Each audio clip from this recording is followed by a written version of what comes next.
Hi guys, I'm Shmee, hello and welcome back to the channel where today I am reunited with the GTC4Lusso. Believe it or not, I have not seen my Ferrari for 3 months. Around the time of the Goodwood Festival of Speed and the arrival of the G63, I lent the car to my dad while I went over to the US for 2 months, then back to the Frankfurt Motor Show, then my recent trips with the new GR Supra. But today I am back with the car with a stonking V12, which today we are going to hear plenty of. I have missed this sound. In fact, I've missed this car an awful lot. But I'd also like to talk about the future of it. What's going to happen now? Is this perhaps the most vulnerable, if I could say that, of the cars in my garage should I wish to be selling one at some point? And this is going to lead me on actually to talking about a word that everybody in the United Kingdom is sick to death of, but Brexit. What is the impact of Brexit and the UK leaving the European Union on supercars? It's had a pretty big one actually recently. I'll explain more later on. For now, we're back with the Lusso. This is a great day.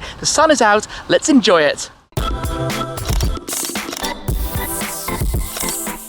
I had genuinely started to forget quite how good this car looks, particularly right now in the late afternoon sunshine with the paintwork, the TDF, the Tour de France blue glistening away. But I've been a big fan of this form factor of car from Ferrari, like their 2-seat luxury Grand Tourers, but this time around with 4 seats with more practicality, but still with a front mid-mounted V12. It makes the most incredible sound. It is also luxurious inside, but after doing so many miles with my FF, this came in as the natural successor a little over half a year ago. It's already done 5,000 miles, thanks mostly to my Where's Shmee Euro Tour, where I took the car, joined by Benzine Ben, down all the way to Zagreb, to Budapest, to Monaco, all around Europe. But this thing really followed on as Xiaomi from the FF, wearing the same number plate, a similar spec on the outside, very different inside, but really and truly, this is the best car to use for all purposes, honestly. For some practicality when you need it, for some fun when you need it, for some style when you need it,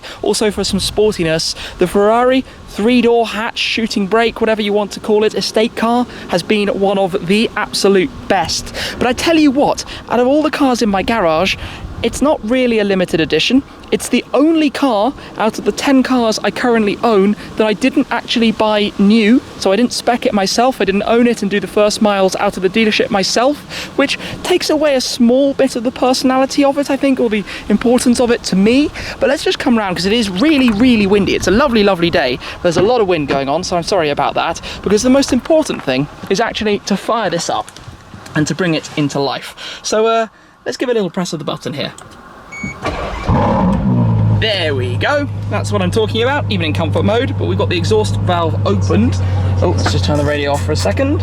I got the Novitec Switchtronic kit installed. No, we need to turn it all the way. So you have one button to open and close the valve. I guess we are completely open at the moment. Yup, 4,000 RPM. Sounds pretty epic if you ask me. So the car is screaming to be taken for a drive. And I'll explain a little bit more about what I mean when I talk about this kind of connection to the car, but also what's happening with the market right now. It's gone completely crazy.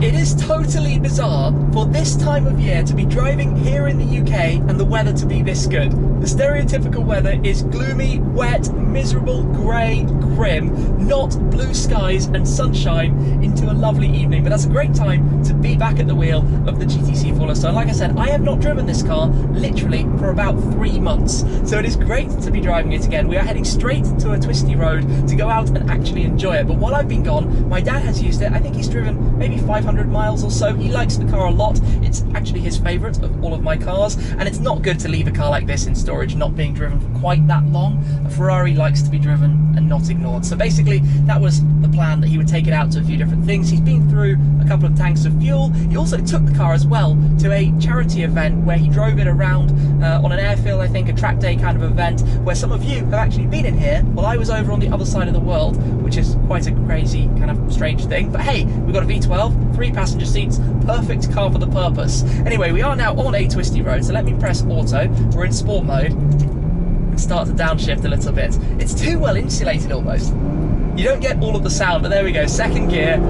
Oh yeah, there we go. That is what I missed. This is one of the greatest engines in the world, and it's in a practical and sensible car you can lug some luggage around in, have 4 people in, and that is why I like this so much.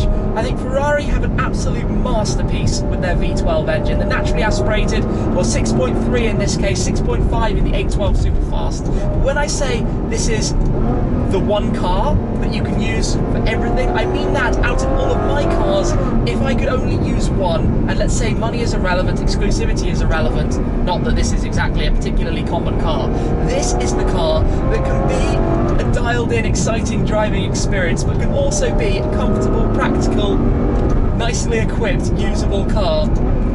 It just shrinks around you on a road like this. You forget how big it is. The car feels so much smaller, thanks in part to having rear wheel steering, but also in traditional Ferrari sense, steering that just is so connected for the size of it.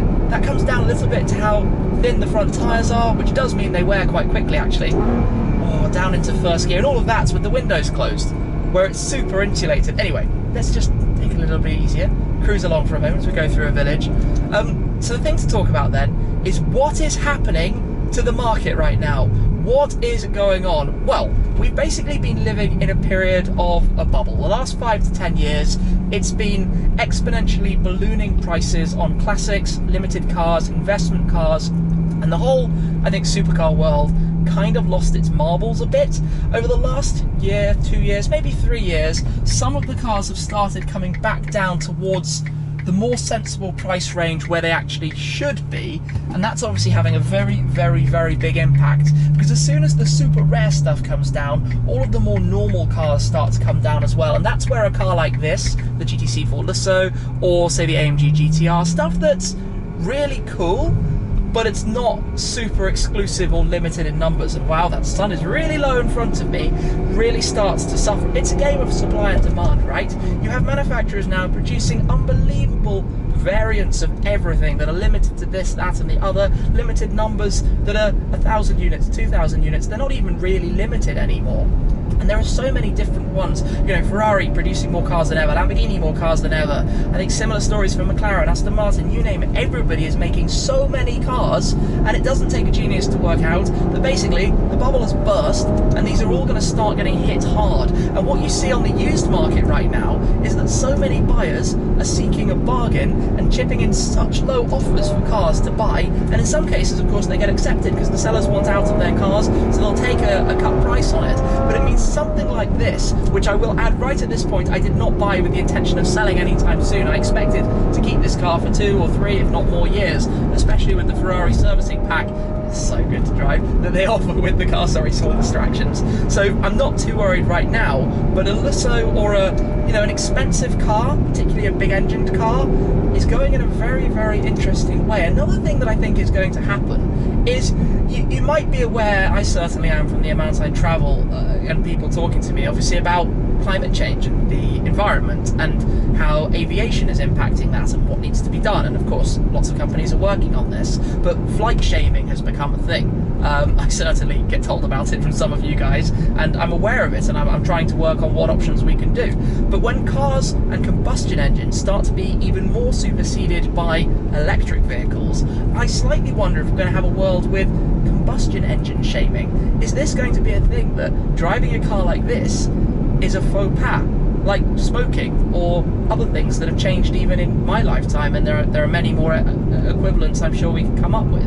Now, the other topic that I think connects onto this all at the moment is what on earth is happening with Brexit. And I'm sorry to touch on this, everybody in the UK is so unbelievably bored of this topic that has just been going on and on and on. We had a democratic referendum about 3 years ago which voted to leave the European Union. Just over half of the country voted to leave, less than half the country voted to stay, but the complication is that the public weren't really informed well enough on the topic to make the decision and vote on that at the time. And I think that's been pretty apparent by the fact that this keeps going on. There's constant requirements, or I guess needs, to ask the European Union for an extension. But what's basically happened on home soil as a result is that the economy is so much on edge and people are so unwilling to make investments that anything like, let's say, a property, a business, an expensive vehicle,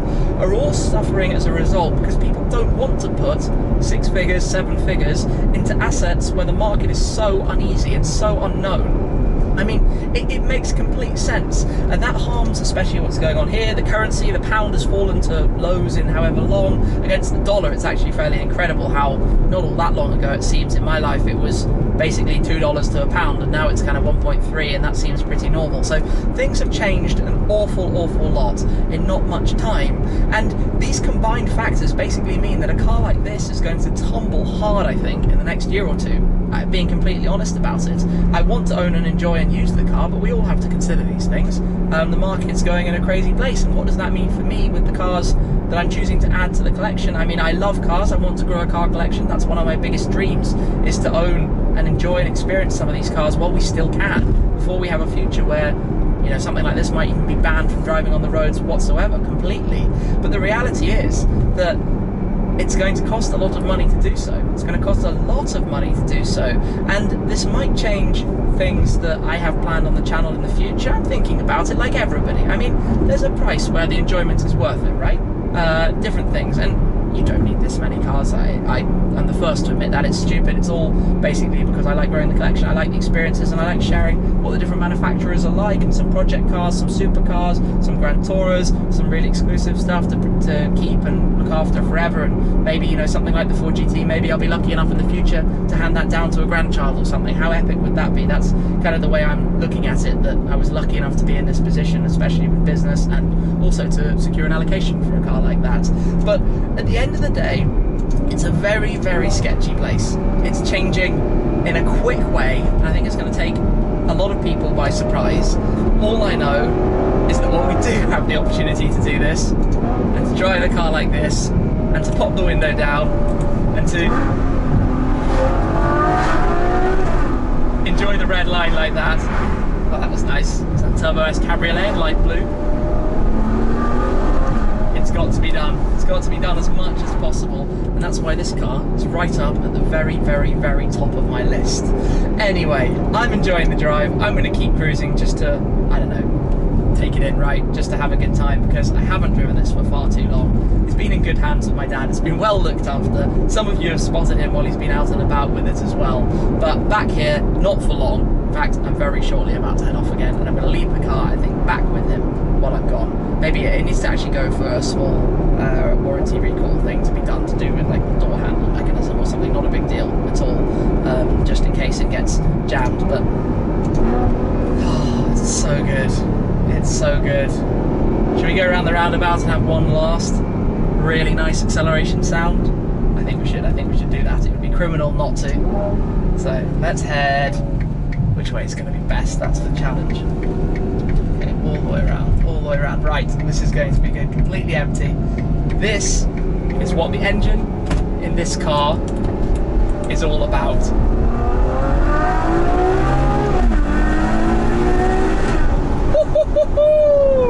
The snap on the shift. Oh, just a little slice of heaven. Just a little slice of heaven. So I have missed the Lusso an awful lot. Sadly, I'm going to miss it again. But what do you guys think to the idea of taking this to go find some snow in winter? To go and do a proper adventure with it. Stick some winter tyres on, obviously. It's four-wheel drive, only in the lower gears. I think that should be the next plan around for the GTC4Lusso. It's not a car I want to say farewell anytime soon to, but I hope you've enjoyed, or I guess learned something, or taken in something from my input and my thoughts about what's happening in the market at the moment. It's a really interesting place. I hope people aren't going to get stung. I know a lot of people in general have taken out finance agreements on cars with really small equity in them, and I worry what that might mean. Of course, finance have checks, and definitely that's a very important thing to ensure that people are within their comfort zone. But let's hope it doesn't lead to any forced selling of cars at lower rates, because ultimately it pulls the market down and it stops manufacturers being able to produce the things we love, and they're already fighting such an uphill battle with emissions and regulations. So for the time being, I've had an awesome time driving this car again. We've got an open stretch in front of us. I'm going to leave it there. Thank you very much for watching. As always, guys, that's it for this time, and I'll see you again very soon. Cheers!